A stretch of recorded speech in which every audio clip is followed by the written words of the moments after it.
my name is Michelle, and I just thought I wanted to make a video recording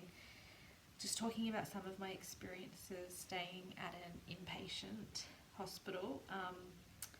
for mothers and babies. It's the first time in my life that I've ever gone through this type of experience, being an inpatient for mental health reasons. And I do feel like this is something that has been a long time coming in needing to access this type of help and support.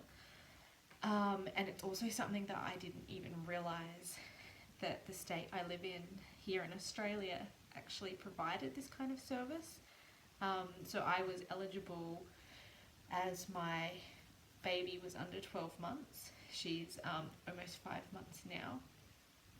And yeah, I just feel really grateful that I did find out about this service when I did, and that I was still eligible. I had to go to my GP and fill out some of the postpartum surveys that they do to kind of see where you're at overall, to get a snapshot of your mental health. And my score was like really far up towards the concerning outlook on my mental health. Put through mental health service, so triaging my mental health, and I wasn't able to go to one of the public hospitals at that time due to having a baby, and that they wouldn't be able to allow me to have my baby there. So I then had to go have a few appointments at a community mental health service, and they got me to speak to a psych registrar who basically said that based on what I was talking about, it seemed like I was having a mixed episode of bipolar, so hypomania, and that they were really concerned and basically did an inpatient treatment order. And so basically my husband,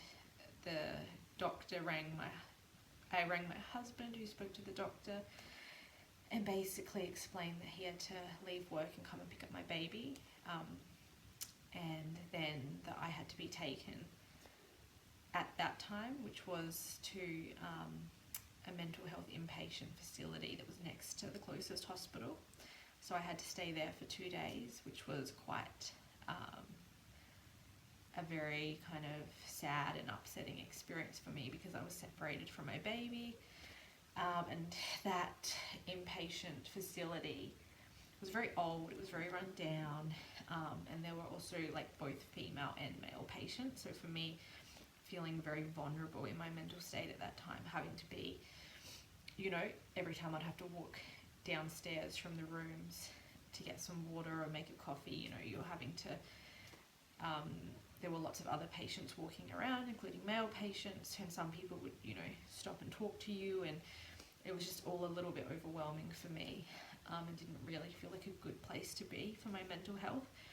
They did start me on a mild antipsychotic while I was there, which also made me very drowsy, and kind of struggling to speak and get my words out of my mouth. So basically they were waiting for a bed to be made available at the mum and baby facility, which is the one that I wanted to be at, where you can be here and stay with your baby together and get support. And luckily after 2 days a bed was made available, so my husband was able to come get me from this facility and drive with our baby to this mum and bub place. Yeah, so continuing on with that, so yeah, we were able to drive. So the place is called Helen Mayo House, which is named after a female doctor who was one of the first doctors to kind of want to recognise and prioritise women's health in the postpartum period, and doing that in a holistic way and supporting the relationship with mothers and their babies. So it explains on the website that Helen Mayo House provides inpatient services for parents who have significant mental health problems in the postnatal period. And there's only 6 beds here, so it's very small. And therefore there's a very long wait list. And it can be quite difficult to get in. It can be quite difficult to get in. And this facility covers all of South Australia, where I live, as well as the Northern Territory, so 2 whole states of Australia, for this one service. So I do feel super lucky, and feel super grateful to be here now and to be having access to this service. And I've now been started on a different medication to support their diagnosis of a mixed mania for bipolar disorder. And that is something that I've been wondering whether I have for the last few years. I've been on antidepressants for about 8 years now, and kind of the last couple of years it really seems like the antidepressants I'm not getting a lot of benefits from them, and that's quite interesting, as if this bipolar diagnosis is correct, antidepressants are actually kind of counter-indicated for bipolar and can make those kind of hypomanic episodes worse and more pronounced. So I'm just excited to actually finally have that support with being able to talk to psychologists, psychiatrists, social workers and nurses, midwives that are here, and just kind of finally having that chance to unpack and work through some of my mental health issues that have really compounded since I had a baby. Through the last few months, I really noticed that my mood has been cycling a lot up and down, and quite short ups, little bursts of ups, but then having some real, really deep, dark periods in my mind that have lasted for weeks, and has basically made it really almost impossible for me to leave the house, for me to feel hopeful about the future, about being a mother and having a family, and really kind of prevented me from being able to enjoy this period of time. I've also become very paranoid and fearful of something happening to my baby, and feeling like I couldn't trust my own mind and my own ability to be the parent that I needed to be. I almost felt like I'd regressed back to this kind of child state where I was feeling that I'm not really functioning well, and just really struggling with executive functioning. So I think there may also be some level of an autism, ASD or ADHD factors in there as well. But obviously at the moment they're really wanting to focus on the bipolar, the mixed episodes, and getting that under control, because apparently in that postpartum period there's a lot more risk. And I did actually try to get in to see a psychiatrist last year when I was trying to get on top of some of these things with my mental health and feeling like I know I'm not doing that well, I'm not coping that well, but I want to get the help. But I did get a referral from my GP and did try to get in to see a psychiatrist, but I was rejected due to them, just not having capacity, having too many people already on the wait list, and that kind of seemed to be the case for a lot of places at the moment. And it's also incredibly expensive to see a psychiatrist. It's like $500 for the first session, and financially it's been tight, just trying to keep on top of the cost of living. And I did see a psychologist a couple of times as well, but then also stopped seeing them due to the money issues. And obviously with the bipolar affective disorder, it's like you have those really bad patches, but then you do kind of climb your way back up and kind of get to a somewhat semi-functional state. And I think I'd kind of been able to rely on my mind and my intellect to allow me to get through life and still be able to keep my job and get on with my studies. But then it wasn't until having a baby that really like compounded everything, because you've kind of got this long-term sleep deprivation, and you've got, you know, it almost felt like my brain was split between, you know, not only are you trying to keep on top of your own daily functioning and like, you know, showering and remembering to eat and changing your clothes and stuff, but then having a baby and like so much of your mental energy and functioning is going on to trying to keep them alive, you know, and all the, you know, the constant feeding and changing and trying to get them to go to sleep, and, you know, so I think I just had like such severe mental, physical fatigue and burnout, and I was getting to the point that I was almost having this kind of like derealization, depersonalization of not even knowing, like, am I even in my body, and like, am I in reality, or like, what is real, what even is reality, and like, who am I, and who is my baby, and like, what is consciousness? And I'd kind of been like reading, I've been getting into all like down the rabbit hole and all these like really interesting kind of like metaphysical and like spiritual topics around like lucid dreaming and astral projection, and I think because I'd been so depressed and feeling kind of like I can't function in normal daily life, especially with socializing with people, I really didn't want to see people, I have to go out of the house, and it kind of felt too exhausting to even try to explain to people how I was feeling, because it felt like they just wouldn't get it, or they might just try to give me some practical advice, you know, and it's kind of like, you know, I know all that stuff already, I don't really need to hear that, and or, you know, even just how exhausting it is, like just trying to explain yourself and explain, like it's just, there's just not the right words for it. So I was kind of like, as a form of escapism, going down these other rabbit holes around spiritual practices and things that people were doing, and that kind of ended up like freaking me out and actually wasn't very good for me. And it's funny because like one thing that I'd been wanting to do the last couple of years before getting pregnant was looking at trying psychedelic drugs in like a therapeutic way to kind of help process some of my trauma. Like I think I've got a lot of like complex PTSD that is also like impacting and compounding like the functioning and like stopping me from being able to get to a good place. So I'd kind of been reading a lot about that, and how those drugs can actually, or like for example like ketamine therapy, and how those drugs can actually help restore some of those pathways in your brain, and that healing and kind of resetting things,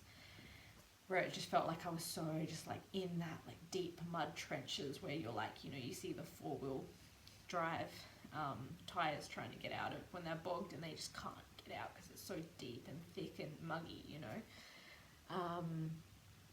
But then obviously being pregnant and having a baby, obviously I wasn't going to be trying to take any substances while I was going through that, and then having this experience with the derealization was kind of like, oh, maybe that's not a good idea for me to be doing, messing around with any of that right now. And it is still something in the future that I'm interested in wanting to try with, like, say, along with a trained qualified therapist or whatever, that can facilitate it. But, you know, I'm kind of glad now looking back that I didn't jump into that, because, yeah, it is really scary when you feel like you're losing touch of reality. And I do feel that I was also experiencing some of those first subtle signs of postpartum psychosis. Because like one of the things the doctors have explained to me here is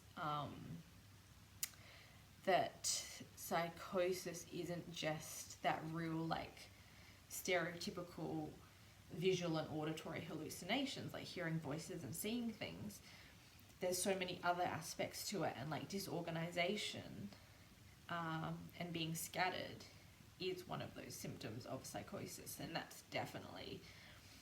was happening to me, where I would just be like standing or sitting somewhere in a daze, like, I know I've got to get from A to B, but I just don't know how to. I don't know how to get my body there. I don't know how to get my thoughts there. I don't know how to work out the number of tasks I need to do to get to that point. So I'm really glad that I did ask for help when I did, rather than just saying to me, oh, you'll be fine, like, you're overreacting, don't be silly, like, it'll get better, whatever. You know, I think we do really need to take mental health, especially, you know, in this period of time after having a baby. Like, it's such a massive life change. It's kind of like a, you know, that real kind of like no turning back. Yeah, like kind of like a stopping, you know, because it does force you to have some time off work, and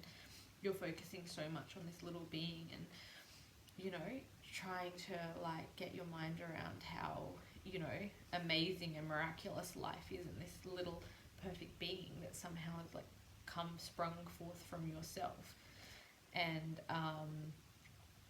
yeah, it's so mind-blowing. And then I feel like it also makes you reflect back a lot on your own self and who you were as a child, and that you were also that little baby, you know, that comes into this world so like kind of pure and clean and whole. And I think that's the other thing as well, is feeling so much like anxiety around, you know, me failing her or me doing something to harm her without meaning to, you know, and making those mistakes. And because I'm such a flawed, broken individual in myself, and that's this perfect little whole baby. And, you know, I think that's where like a lot of mothers can have those feelings of, you know, not being good enough or failing, and feeling like it would be better if they weren't here, you know, that the baby would be better off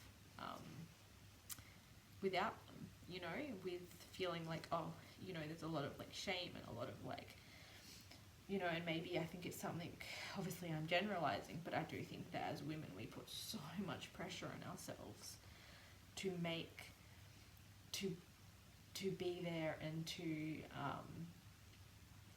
kind of please everyone's expectations around us in all the areas of our life. And I think with modern day society now, it's so much harder and like full on, because we are expected to still have our career and still, you know, and really now you need both people working to afford with the cost of living, especially if you've got a mortgage, and or if you're renting, you know, like it's really tough at the moment. And, you know, you need both people to be working just to be able to cover the bills, you know, the financial bills and everything today. And yeah, that I think for myself, I've just felt like that burnout from trying to meet all the needs and expectations of everyone around me, with work, with study, with friends, with family, with my husband, you know, and now having your own child. And it's really confusing for me sometimes, especially when there's multiple balls in the air or multiple aspects of your life, is like, how do you work out your time? How do you invest your time and work out how much to give to this one and how much to give to that one? Like, and even with having a baby, like, it's not like it's just you and the baby that exists in the world now. There's still all these other competing things and needs, you know, and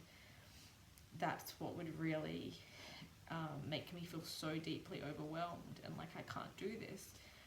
is feeling like I'm being pulled so thin over so many different things. And, you know, you've got all the balls up in the air, and from the outside someone might say it looks like you're coping well,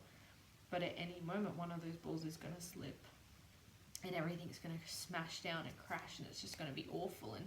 so part of me was thinking, I just want to like, I don't want to have to deal with that disaster. I don't want to have to deal with that, you know, kind of looming,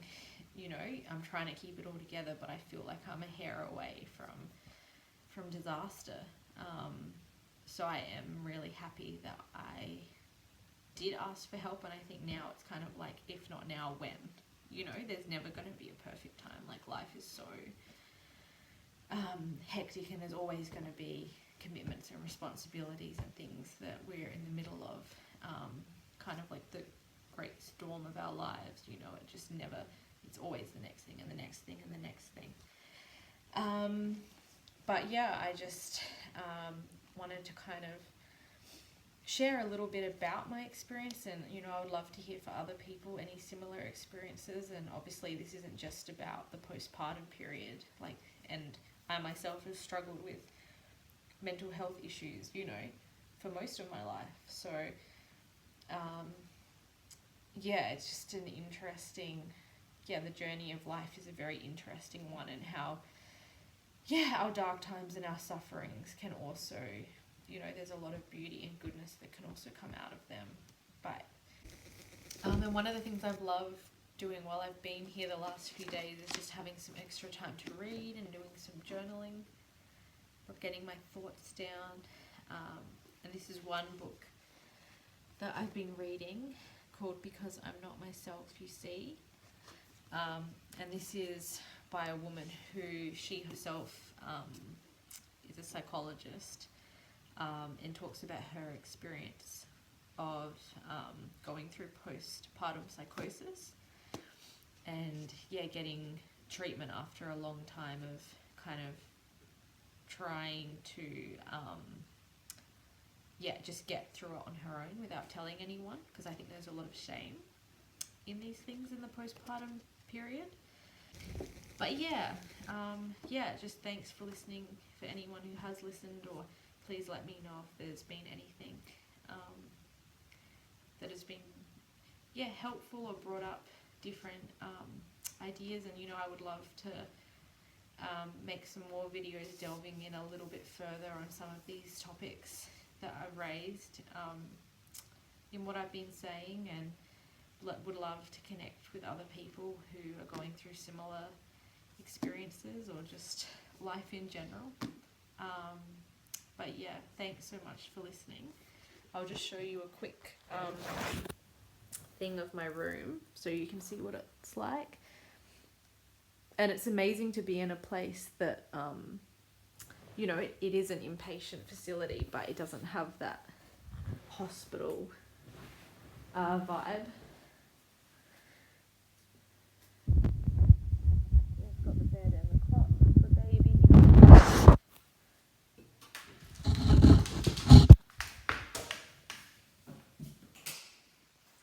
And it's got its own bathroom as well. My baby's actually at home with my husband at the moment.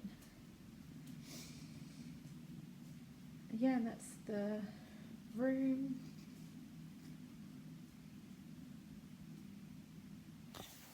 To talk more about these things, and it's just nice sometimes to do something a bit impromptu, and try to talk out some of these thoughts and ideas, and kind of make sense of things, kind of like a narrative therapy type approach to looking at situations we're going through. But thanks heaps, and hope you're all having, anyone who's watching this or listening, hope you're having a nice day, and you know, taking the time to do something nice for yourself as well. Alrighty, see ya.